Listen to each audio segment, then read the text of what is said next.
All right, I want to see what this supposed vast improvement at 60 FPS is when it comes to the PS5 Pro versus PS5 for Final Fantasy 7 Rebirth.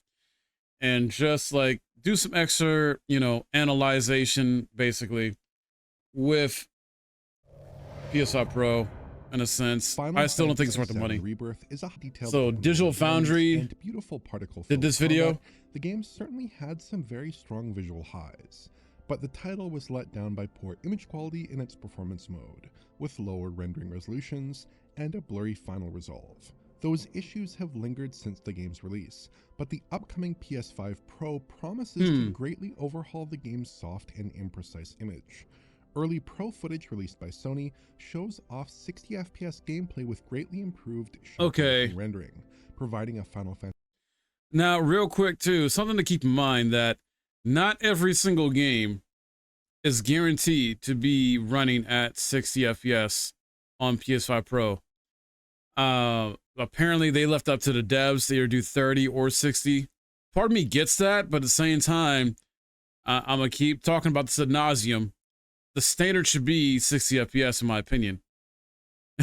1080p 60 FPS minimum at this point. I don't see why that's not a thing for like the bigger titles, like this game, like a big budget title like this. So let's look at this, right? This is up top here, PS5 Performance Smooth. Okay. Are they going to do Performance Sharp, or does this not have Performance Sharp? I don't know.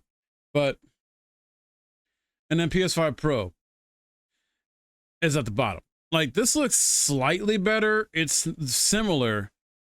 It's not that much difference, though, to me. I don't know. Let's keep going. New footage compare to the existing PS5 performance and graphics mode options? And can it sustain a stable 60 FPS, even with the additional visual detail?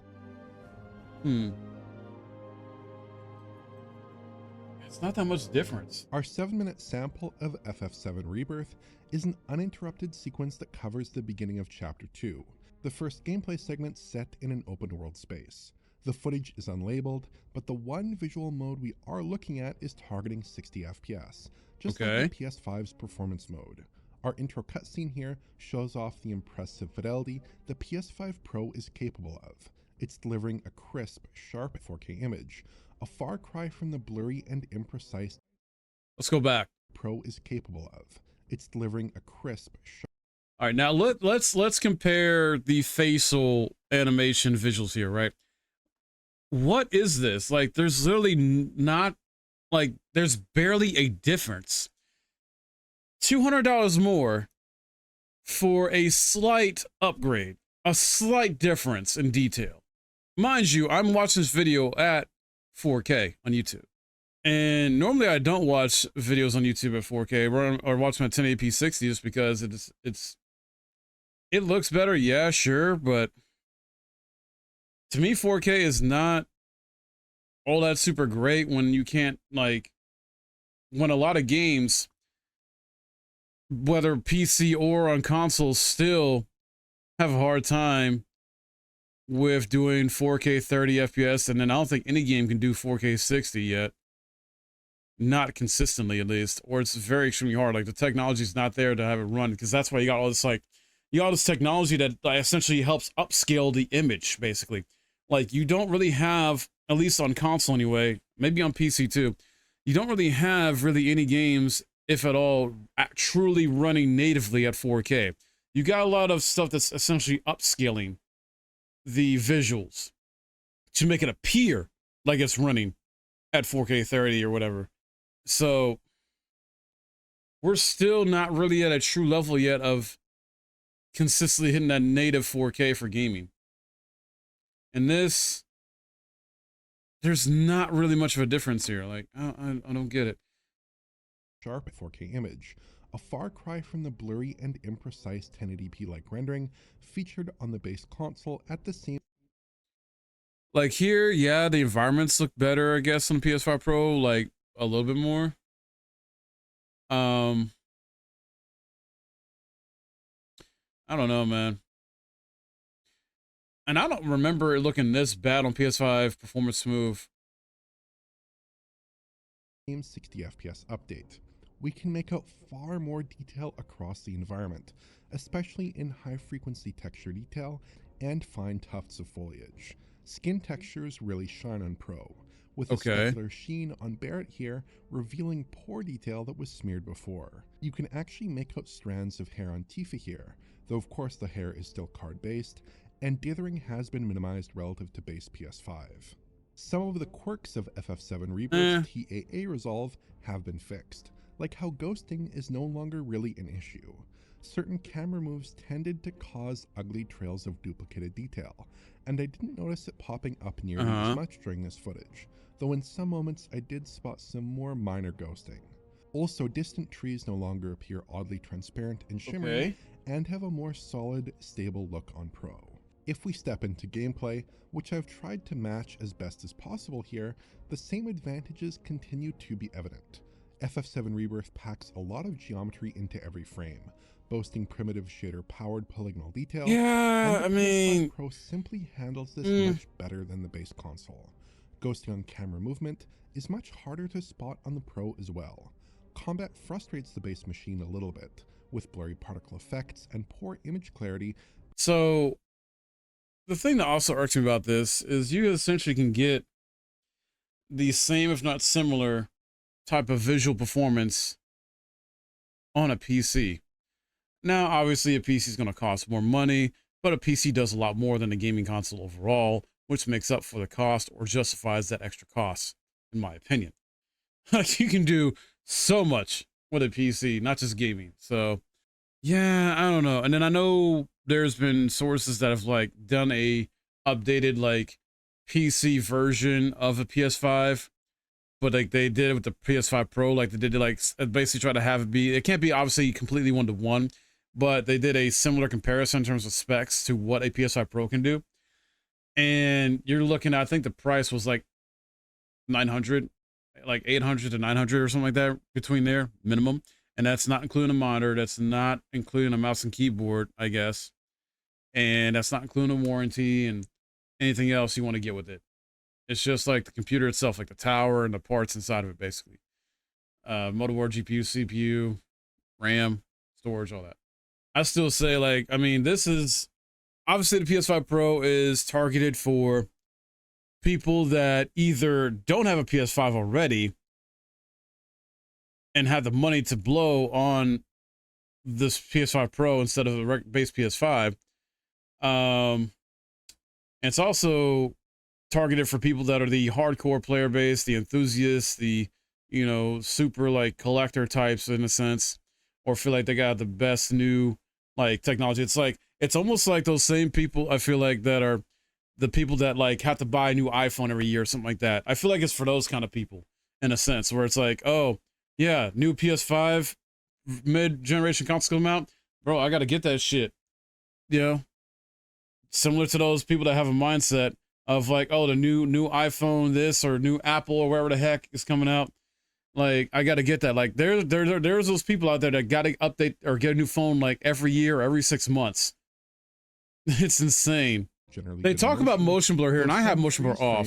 Reveal a slight chunky. Yeah, buddy, like that. Yeah, they're out there. That's probably because it's insane. Like I'm not one of those people. I still have my phone or PlayStation Spectral Super Resolution from so many years ago. Sony's new machine learning based upsampling solution, exclusive to PS5 Pro consoles. You know how he affords it? Yeah, I don't know. A substantial increase in the AI-driven upscaling. Now this is a PlayStation specific thing. The PSSR, the pisser or whatever. Rendering would likely overwhelmingly enhance console. Because as far as we know, there's nothing on PC that does what this is trying to do. The game from an average internal resolution of roughly 1152p or 1224p in my counts to a 4K final resolve. I got counts as low as 1080p and as high as 1296p, though if we were able to get our own capture here, we might be able to see some greater variability.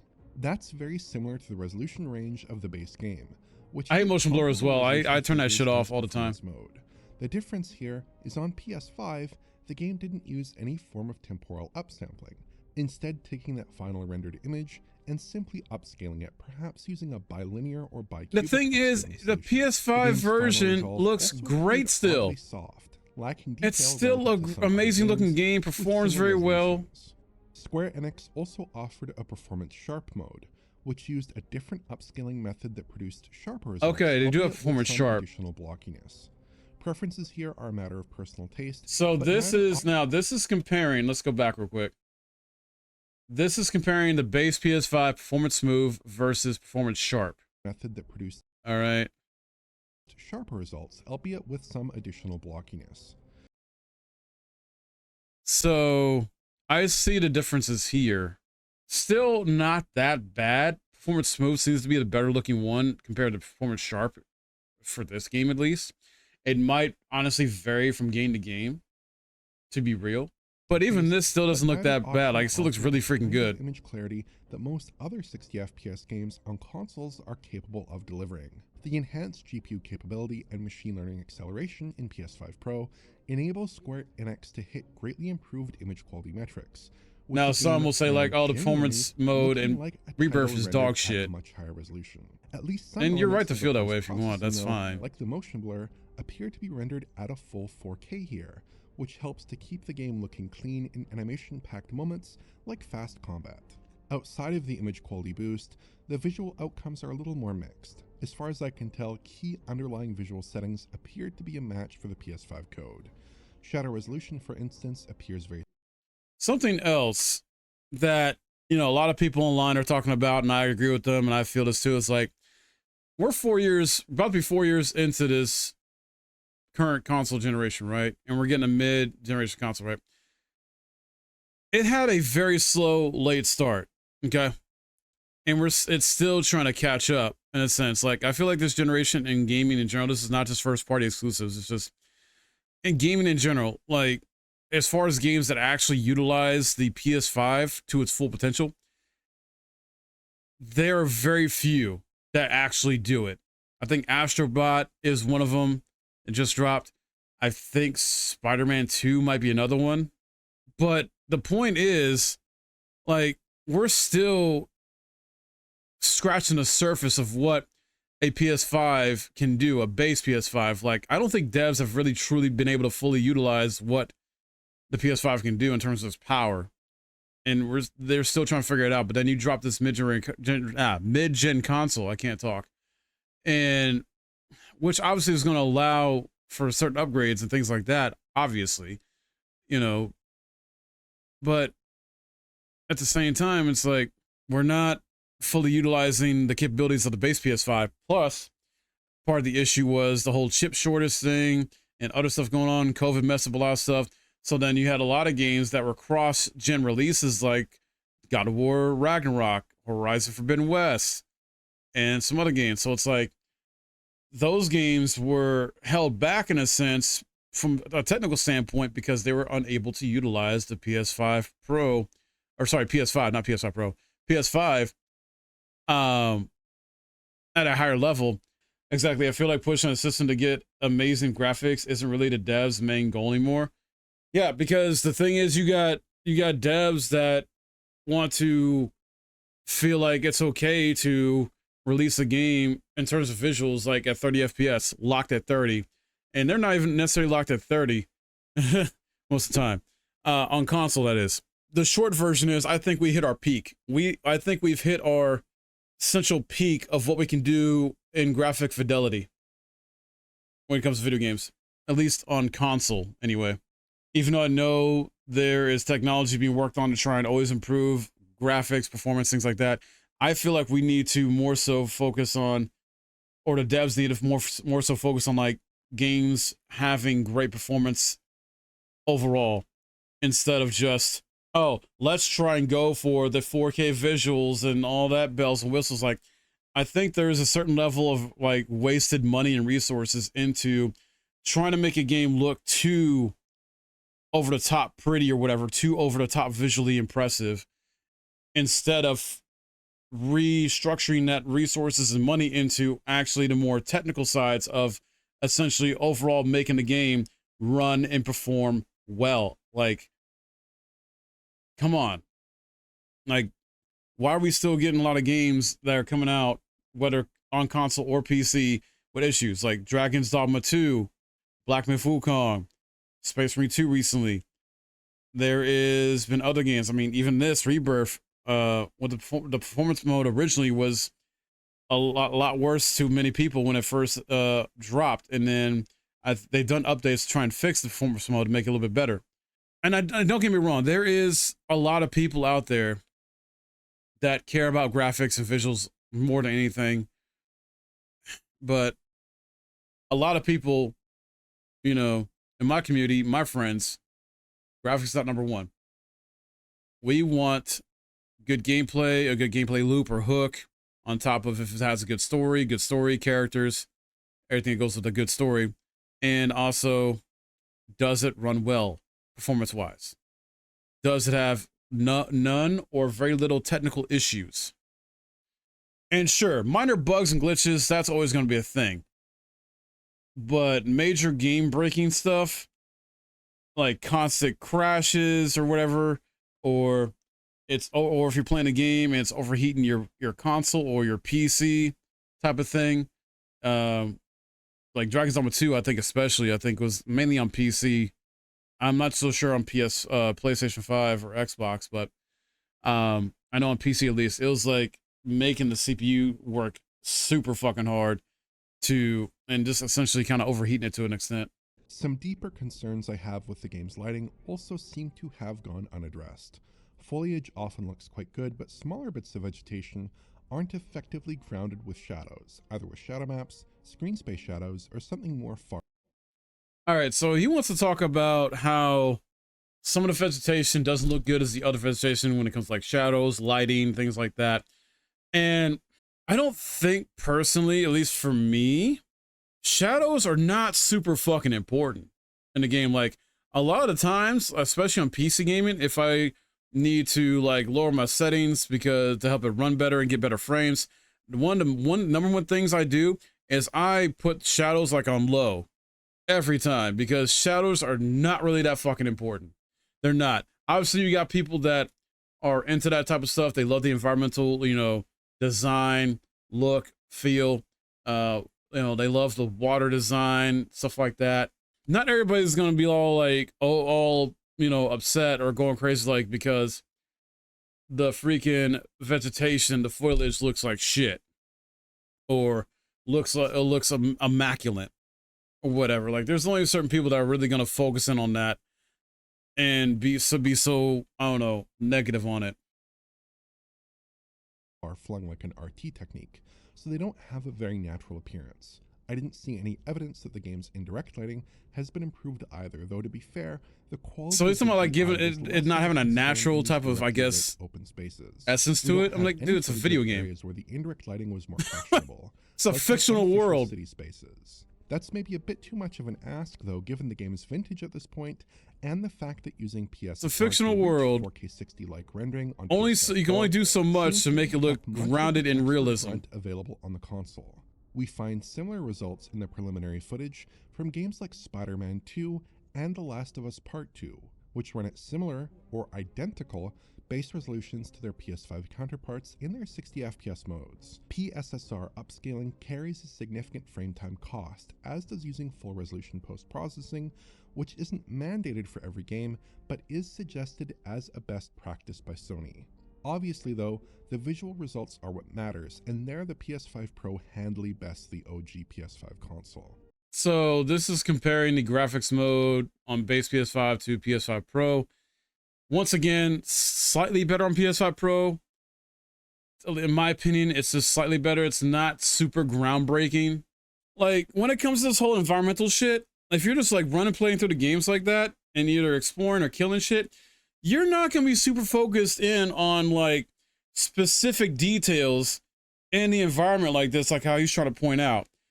Like, not even I was always super fucking focused on that shit. I was just like having fun while I was playing this game, going through, killing enemies, exploring, trying to find shit as far as chests and items and things like that, doing side questing. And while on an initial glance or look, when I come to an area, yeah, I'll look at it. It looks fucking beautiful, and I'll look at it, every now and then while going through the environment and be like, yeah, this is fucking amazing, it's pretty. But I'm not gonna be like, unless there's something that really stands out to me, I'm not super focused on this shit to every nook and cranny detail when it comes to the foliage, the environment like that. Unless it's like a puzzle or something really, awesome, cool looking or pretty. Like its real-time cutscenes, and those seem to look like the cutscenes are immaculate, dude. With smooth frame rates married with impressive image detail. And this is PS5 Pro, but base PS5, the cutscenes are fucking immaculate. At this early stage feels like an impressive achievement, and perhaps a sign of greater things to come as developers get to grips with the Pro hardware. So if you've been waiting to play Final Fantasy VII Rebirth, it may be worth waiting a couple months longer, because PS5 Pro seems like the best place to play the Square Enix epic by a long shot. It's a remarkable visual turnaround. If you enjoyed this video, please like. All right, so yeah, to his point, if you are someone who has yet to play this game, and we don't have a PC release yet for Rebirth, unfortunately, then yeah, I can see this being a very appealing game. Like, this to me is probably going to be like on a lot of people's minds to play or get them into getting a PS5 Pro, because in terms of this year, like this, I don't know if they confirmed Stellar Blade or Rise of the Ronin or Astrobot are getting PS5 Pro enhancements. I haven't looked at the full list or anything like that, but in terms of first party or like even like exclusives that are third party or second party, this is probably like, for this year at least, this is like top of the list most likely. This is not on PS4. This is a PS5 only title. So it does utilize the fullness, if not almost all the full capacity of what a PS5 can do base one. It's going to take advantage of PS5 Pro stuff, but at the same time, as we can see here, it still does not look that much more impressive overall for the price and the technical side of things that like is supposed to enhance it and make it better overall experience from a gameplay standpoint and technical standpoint. Like, I don't know. I can see this though being something that, yeah, a lot of enthusiasts will get, or if you haven't played Rebirth yet, you don't got a PS5 yet, you're going to get the PS5 Pro most likely. If scalpers don't get it first and charge you out the ass on eBay, good luck everybody that decides to get the PS5 Pro, because scalpers will be getting their hands on them and selling them for like double, triple the fucking price, if not more. And then on top of that, you still got to get the freaking disc drive if you want a physical copy, right? I mean, Sony's doing what they're trying to do. They're trying to have you guys be in their ecosystem. That's why they made all digital. And you know what's funny and crazy and fucked up? They announced a 30th anniversary PS1 like themed PS5 Pro, where they're only going to have a limited supply of like 12,300 units of that. And what's kind of fucked up about that is they didn't, for one, also make it for the base PS5 Pro only. So they're really trying to upsell and push the PS5 Pro over the PS5. And they don't have a, as of right now, as of today, at this time of my stream, I'm recording, there's no price for that PS1 30th anniversary themed PS5 Pro and other stuff there. That's I forgot. It's like, I think the new portable device shit too, and I think controllers and shit. There's a stand that comes with that. Like, how insulting is that? That is insulting as fuck, in my opinion, to the consumer. That's a big fuck you. Like, okay, yeah, you're not going to at least include a stand with the PS5 Pro,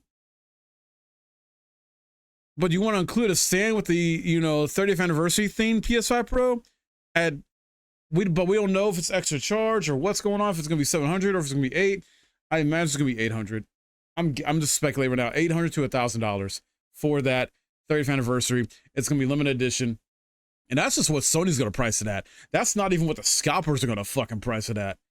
All right? They're going to fucking charge $2,000, $3,000 or more for that limited edition, especially when it's only 12,300 units. And there's those people out there that are super hardcore collectors and want that shit. And if they don't get it right away and got to go through eBay, oh, they're going to pay. They're going to pay. I don't know, but this, I'll wait for PC. Like, I got this on PS5. I don't need to play this on PS5 Pro. I'll wait for the PC version, and I sincerely hope the PC version gets dropped in December at the latest of this year, please. Considering, like, look at what happened with Final Fantasy 16, right? Final Fantasy 16 dropped as a PS5 exclusive last year into June, like roughly into June, right? And then it took like a year and July, August, September, about a year and 3 months before it to come on PC, roughly. Almost a year and 3 months, right? So I imagine that hopefully at the latest, and this is speculation on my part, we will get a PC version of Rebirth by December. Hopefully, considering the exclusivity deal ended end of May. So then you got June, July, August, right? Then give it a little more time than that. You know, September. You don't want to like announce it or release it or whatnot. We'll probably get an announcement about the PC version at Tokyo Game Show or the State of Play. That's supposed to happen. I kind of feel like we're going to possibly get an announcement there at one of those two things, if not both. And that it'll drop potentially November, December at the latest. Potentially. That's my guess. That's my speculation. I would hope it would. So that way it like drops, you know, at least a month or two away from FF16 that just dropped on PC. And so FF16 can get its time to shine and things like that. And then you drop the PC version of Rebirth a month later. October, or well, maybe not a month later because October is stacked as is. Dropping in like November, December time. Holiday, you know, perfect. Do it. I would love if they did that shit. I'm definitely gonna double dip and get it on PC. Hell yeah, why not? And we'll have that shit run better. But I don't know. This is definitely for those that are like really into this game and can't play anywhere else but the PS5 as of right now. So it is going to look slightly better on the PS5 Pro, not that much better. I feel like you're honestly good with the PS5. That's just my opinion. Obviously, if you're a major full-time big time like content creator, you're going to most likely get this just to cover it. But there's others out there that's not going to get it. I'm not getting a PS5 Pro. I know other big content creators that are not getting the PS5 Pro that have talked about it. So up to you at the end of the day. It's going to be what game is going to be worth it to you to get a PS5 Pro, or if it even is a game, you know, that's going to be worth it to you, or is it going to be a multitude of games or other stuff? To me, it's not that impressive. And I think we hit our peak in terms of visual fidelity of where we're at on the PS4, Xbox One generation, last gen. I think we hit our kind of peak there. So this to me doesn't really bode that well for what the PS6 could offer if all we're getting is a slight improvement to visuals and things like that and other stuff. Like, this feels a very slight improvement overall. And I feel like the PS6 is going to be the same shit. We're going to get a slight improvement. We might at least, maybe the PS6 will come with 1 to 2 terabytes minimum. I think the PS6 should be a standard of 2 terabytes with how big these games keep getting. Is it going to make it more expensive? Hell yeah. I imagine the PS6 is going to at least be $800 to $1,000 when it drops. I bet you it will be. It'll be between $800 to $1,000. And that's Sony's pricing. That's not even scalpers. That's not even anybody else. That's Sony that most likely would do that shit. I bet you they will. I'll be shocked if they have it be 700. I will be shocked.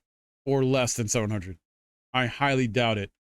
I highly doubt it. With what they're doing now and what they're trying to get away with and can get away with because there's no competition for them. Yeah.